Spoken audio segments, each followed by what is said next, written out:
What the fuck is up, guys?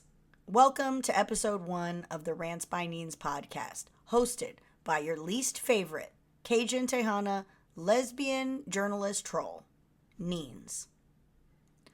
I know that this has been a long time coming. I've promised many of you who are on my email newsletter that I would start a podcast. I'm sorry, half of y'all motherfuckers can't read. I know that we have left some children behind, especially here in the state of Texas. So I am going to try to meet y'all in the middle. I'm going to continue writing my newsletter, but I'm also going to be putting this out, I hope, once a week. And I'm going to also be putting it on YouTube. Eventually, I'll start recording it so that with video so that y'all can see my beautiful face.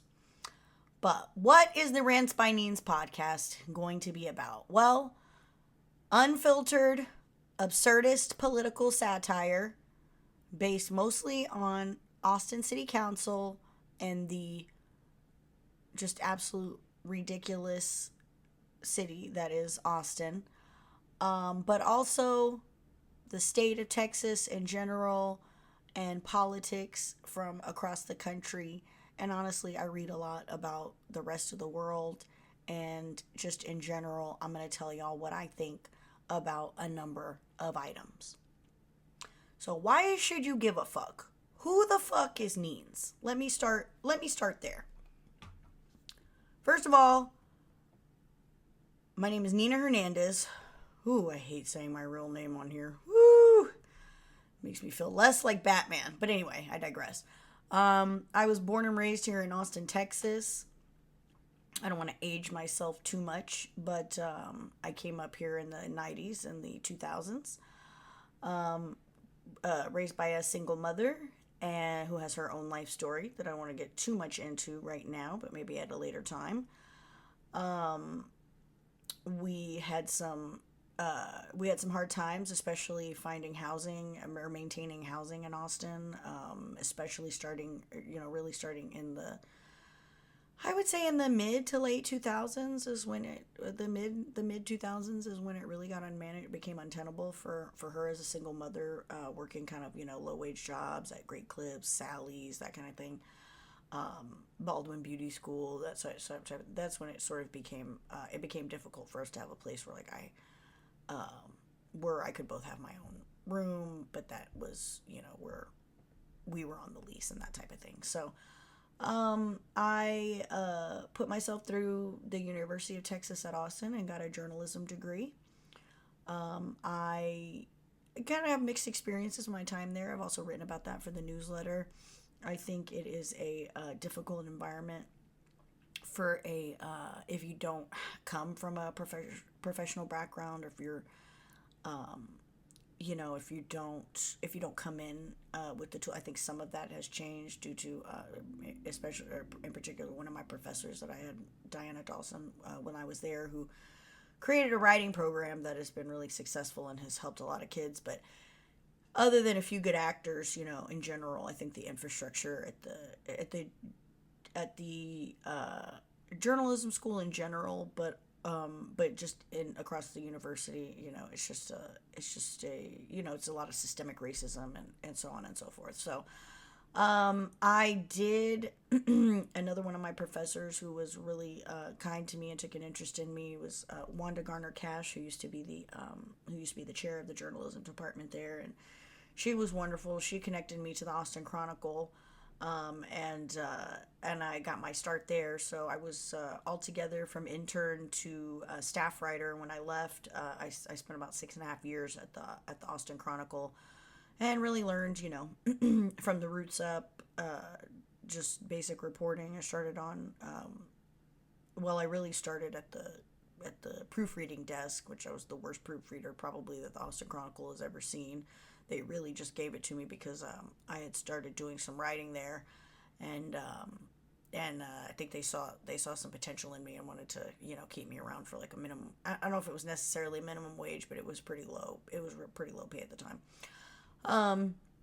So anyway, but I took any job that I could get, and I started doing development reporting and music music criticism. And yeah, so that's how I became a journalist, working really hard for 6 years. Even then, though, the pay was just not good. At my highest earning at the Chronicle, I was making $43,500 per year. So that's just not. And even in 20, I think it was just in 2018. So even then, it's not a living wage in Austin. So they couldn't understand, because people there are very privileged in general. So usually people who work there tend to have some other, either a spouse or parents that help them buy a house, or they're extremely frugal, but they also come from some, again, what I would consider wealth, having grown up sharing, renting rooms from people. Here in Austin, Texas, not New York, here in Austin, Texas, baby. So, anyway, just a different perspective on life. I decided to leave there I believe in 2019, to go and learn communications, thinking, oh, this has got to be a better life, more money, and so on and so forth. I had some good experience. I had some mixed experiences in communications. I worked with the Travis County Democratic Party, later Goodwill Central Texas as a copywriter. It's just, let's just say that's just not my type of work. Let me move on and just thank everybody. If you're listening to this and I worked with you in communications, just thank you for dealing with me, for tolerating me, and apologize for the, lapses in judgment and professionalism. And, I just, when you're not made for something, I think you find out about that pretty quickly. But I will say, it gave me a lot of the skills that I would need when I started Rantz Rantz by Neenz in 2021. So now let me go into the why I started Rantz by Neenz. Several different things. One, people in my life who knew I was a journalist, who know I read a lot and know about things, they would consistently ask me for, like, when we were together drinking, having wine or hanging out, like, what do you think about such and such? And I feel kind of, sometimes you feel put on the spot, but I actually love those interactions when somebody is genuinely asking me what I think about something, and so that I can kind of riff and give my perspective on stuff. So that's one thing that I think about when I kind of think about, like, where did Rantz come from? Number two, I felt like there is number two, when I left the Chronicle, I think it's important to remember, or people may not realize, I became a columnist at the Chronicle, so to speak, by essentially forcing it. When I replaced Michael King as the quote-unquote council reporter, they basically, in my opinion, were racist and let him continue to have the column, and then, even though he wasn't doing the reporting, and then and I'm not calling him racist for this, I'm saying the company, but the decision makers, but they basically let him keep doing his column, and I had to do the 1,200 word, quote unquote reporting, the council piece, right, every meeting week. And I felt like that was unfair, and I wanted to write a column. So basically, and I had a late deadline. So basically what I started doing, and it kind of worked out for me, is I would just submit my column late. And I also had, like, some good editors and stuff, and shout out Mike Clark Madison. And anyway, I basically forced it where I would write it as a column, even though nobody told me to do that. And so I fucking put it in, so I basically just did it without asking. I loved that. There's a reason that I forced myself into that position at the Chronicle. I loved being a columnist, and I really wanted to be a columnist. And I just think people just do not tell young women of color, you can be a columnist. It's just not one of those jobs. People will tell me, You could be an attorney, you could be this, you could be whatever, but they wouldn't, they never told me your opinions are, your writing and your opinions and your analysis are so good that you should become a columnist. It's just one of those jobs that you have to usually be of privilege, stature, and frankly age and a white race to be able to be handed. Otherwise, you have to make your own way in this world. So that's another thing. I wanted to have another platform of a column to share what I think about Austin politics, and that's it. Also, and here's a kind of other important thing is I had kind of came to a place. I came to a place with journalism where I started to want to experiment with it more, and I just feel like it is such a place in the industry where it needs some conventions to be challenged. So I wanted to find a place, okay, where can I mix journalism, analysis, satire, and where can I, and more importantly, experiment with it, and storytelling.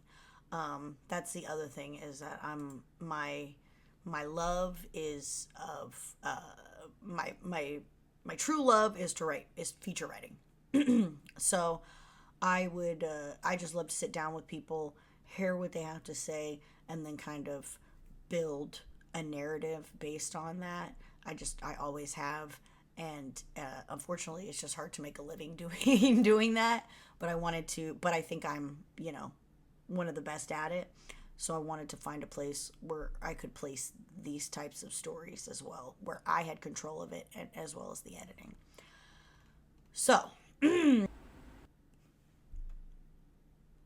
you may be wondering if somebody sent this to you, or if you're finding this on social media. What is she talking about when she's referring to the newsletter?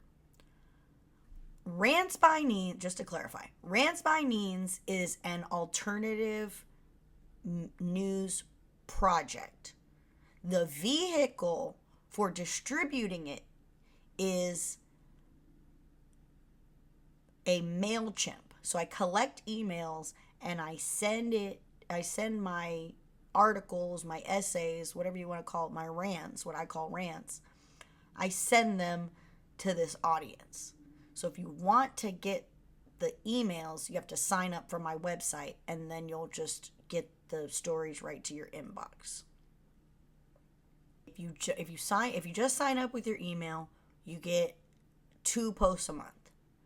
I also have people who pay me $5 per month or $60 per year, and they get more. I try to double the amount of posts, but honestly, life happens. Sometimes I'm working on more involved projects. Sometimes I get depressed. Sometimes I have to pick up other work because this isn't paying me enough. It's complicated. I'm a business. I'm a one-woman show at this point. But anyway, talk to me in 6 months. We'll see how it goes. But anyway, point being, I do breakdowns, hot takes, satire, analysis.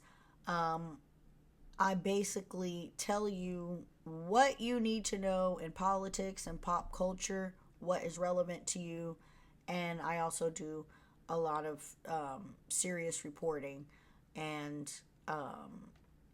like to break down, really like, and make interesting a lot of very dense and boring city subjects. I write about the convention center, the animal,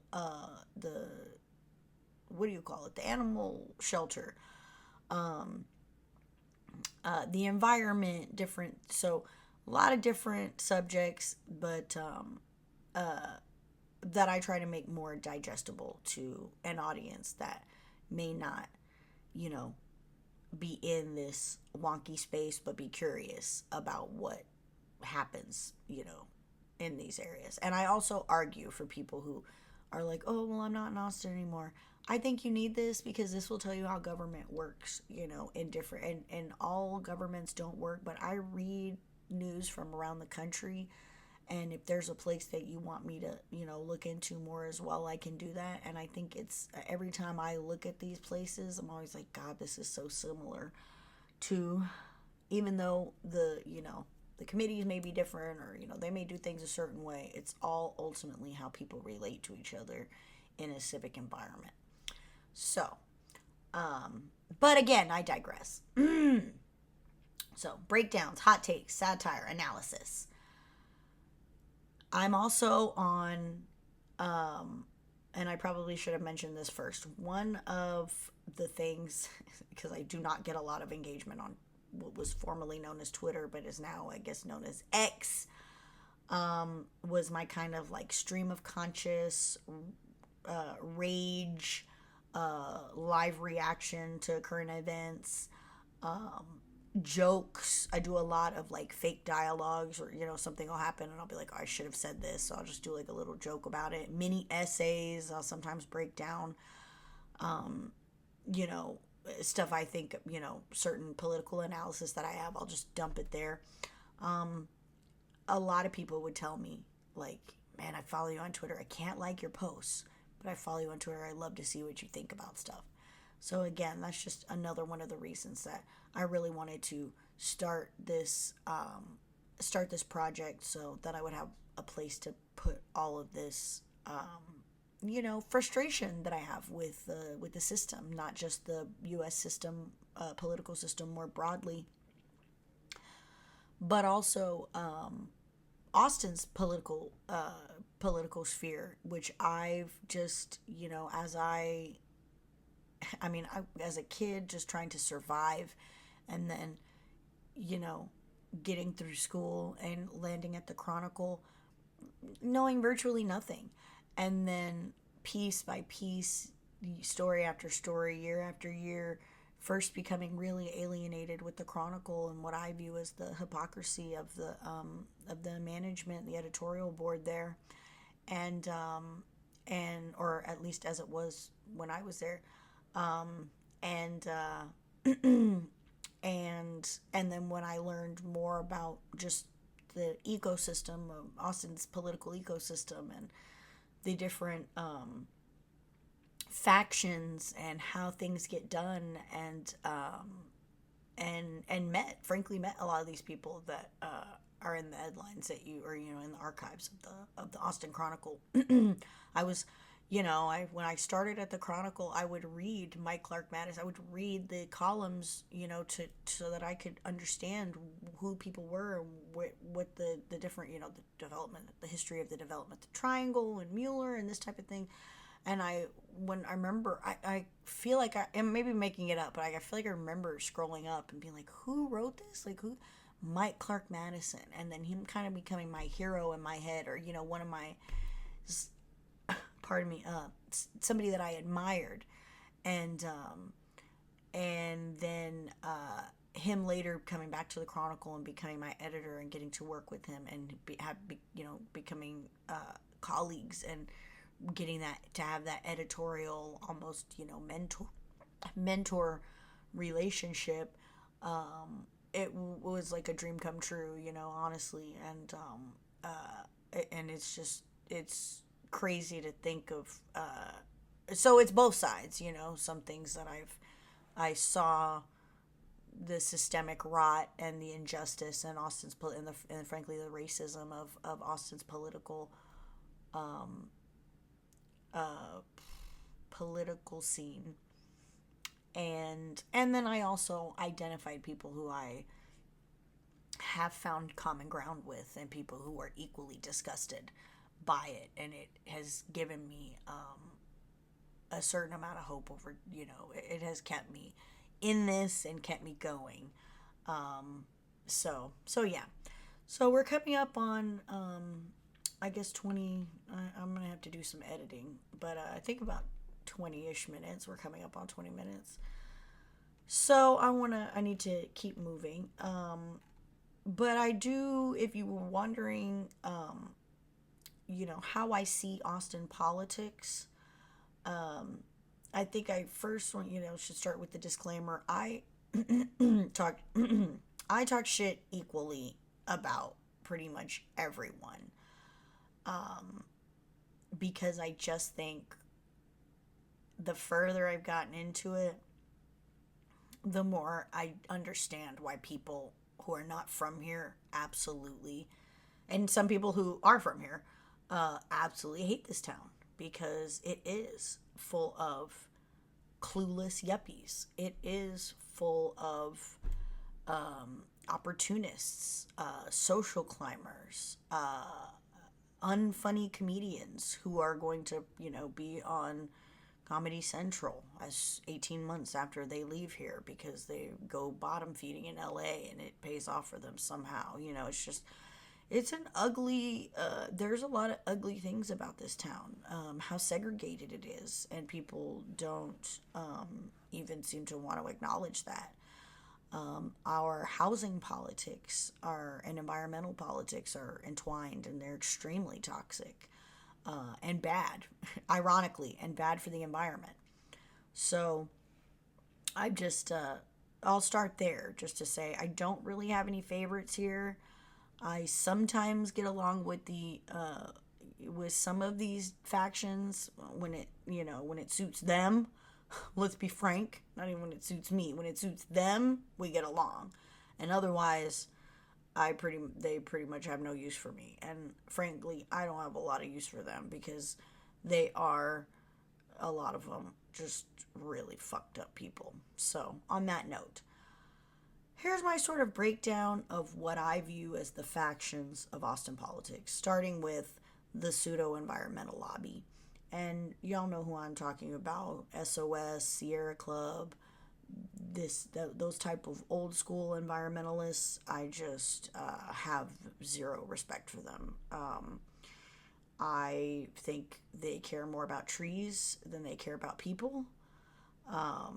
Just like the animal lobby in this town cares, in my opinion, more about animals than they do human life, which I think is shameful.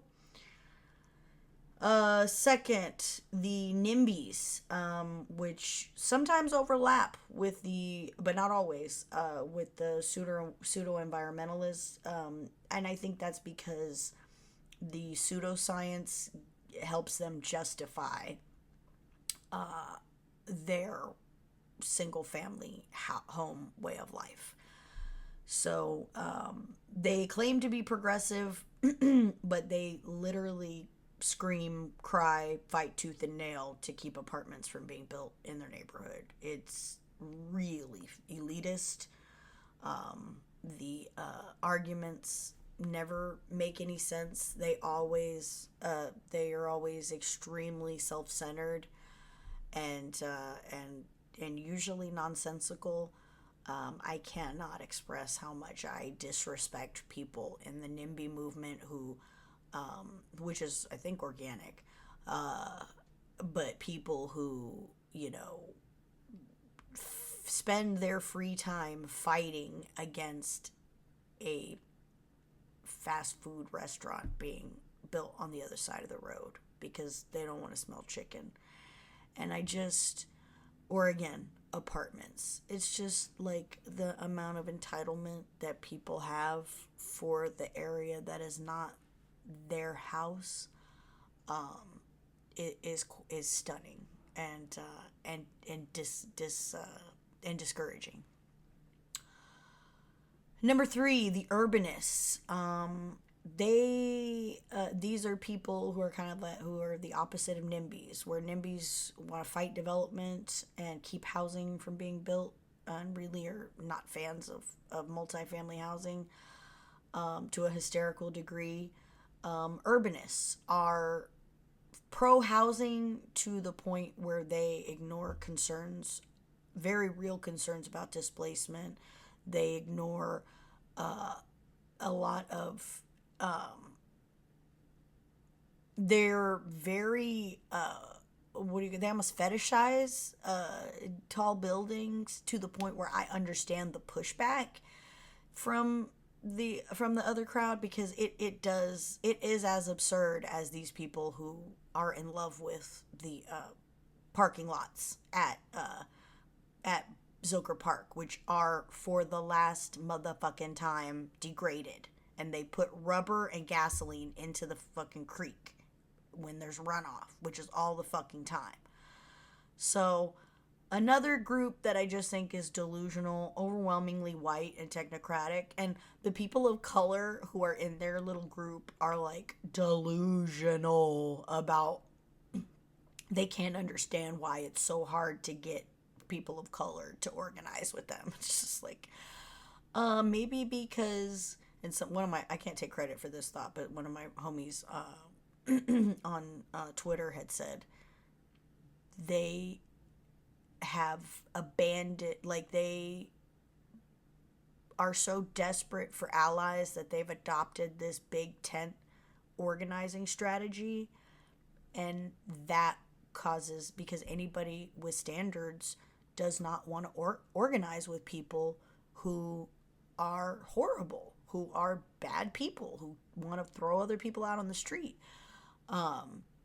When you cozy up to Kirk Watson to get your housing policy, like,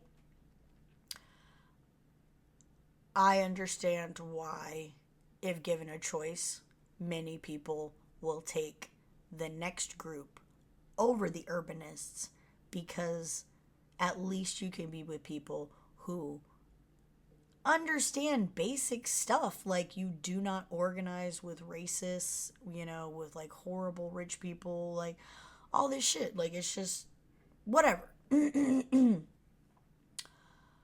Fuck them. But anyway, next up, the left wing, and I can't take credit for this either, another one of my homies, and if you want credit, bro, let me know. I just don't want to put you on blast. But one of my other homies calls them the left wing MAGA. I call them the poncho wearing motherfuckers. They're always being at meetings crying about housing and it's wrong, and always talking condos. It's like, okay, y'all have a problem with condos, which is like 4 to 8, 12 units, but you don't have a problem with single family homes for rich people. Like, make it make fucking sense. They're obsessive, conspiratorial. They ally themselves with these old money NIMBYs, oil money, neighborhood associations. And they, again, speaking of the urbanists, they're all the same, because they also collaborate with horrible people when it suits them. And I just do not fuck with that. We can agree, we can disagree on stuff, but I do not fuck with anybody who creates their own reality. And in my opinion, that's what the left wing MAGA does, because they go to City Hall to fight against zoning reform. Meanwhile, they could literally, there's so much shit that they could be doing to actually help people, and they always want to pretend like they do. If you're doing your job, this is my question for y'all, left-wing MAGA. If y'all are doing your job that you say you're doing and you help so many people, then why is Austin continuing to be gentrified if you're doing such a good fucking job? You're not. And last but not least, also shitty, the developer class. Just completely profit over people, complete propaganda with their luxury projects and all this shit, how they displace people. They really, if there's anything they can do to get out of anything, they will. They don't want to fucking help anybody. They have all these fucking stupid ass parks that can't nobody go to. It's just ridiculous. It's, that's the one thing those cranks are right about, the fucking developer class, and then they're fucking wrong about everything else. But these people are scum. They've had a lot of, they've just completely made Austin into so much, just corporate hellscape, and I can't, I really can't say enough about them either. And the way they fucking fight against the homeless to make the homeless suffer, they really will burn in hell for that, because it's inhumane the way that the business and development community treats the fucking homeless and teams up with the cops to fucking harass the homeless. It's disgusting. So there's others, like I just referenced the police union. There's the activist class that, of course, I consider myself an honorary member of. I still have to talk shit about them when they're wrong, but, there's a lot of respect there. So, yeah, that's pretty much the main, and if y'all want to, go back and forth with me on this, I'd love to get some ideas, and I can talk more about this in episode 2, yeah, but for now, I'll just say there's literally no good guys in Austin. I mean, it's just every time there are some, they get completely burned out and then have to move and go do something else, or they can't fucking afford to survive here, so they got to they either get frustrated with the fucking ridiculous politics, which I completely understand, or they get fed up with the fucking low pay and cost of living and decide to go get a better job somewhere else that's easier to fucking survive in, which I also respect. So it's this shit ain't easy, and I appreciate everybody who's halfway decent who does stay here for any period, for any length of time, because it does make a difference. Okay, moving on. What can you expect from this project?